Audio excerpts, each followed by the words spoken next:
Discuter, apaiser les points de désaccord, c'est en cercle dans le calme que la délégation ivoiro-togolaise est venue chercher à Bamako la libération des soldats ivoiriens emprisonnés.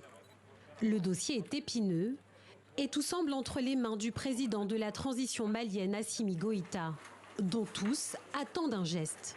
Le 10 juillet dernier, 49 soldats ivoiriens sous mandat de l'ONU avaient été arrêtés par les autorités maliennes, puis inculpés mi-août de tentatives d'atteinte à la sûreté de l'État. Depuis, Bamako et Yamoussoukro tentent de trouver une porte de sortie.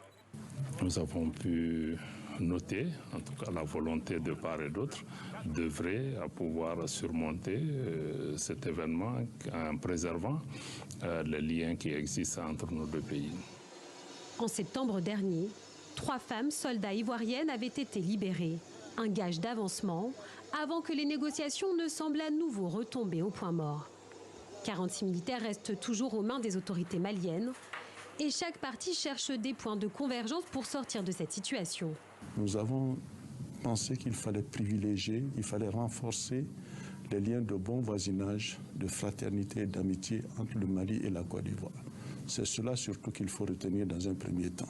Dans un deuxième temps, bien entendu, nous avons parlé de l'affaire des 46 soldats et comme l'a dit le ministre Diop, c'est une question qui est en voie de résolution. Dans un geste d'apaisement, les autorités maliennes ont autorisé les responsables ivoiriens à rencontrer les soldats détenus depuis 5 mois.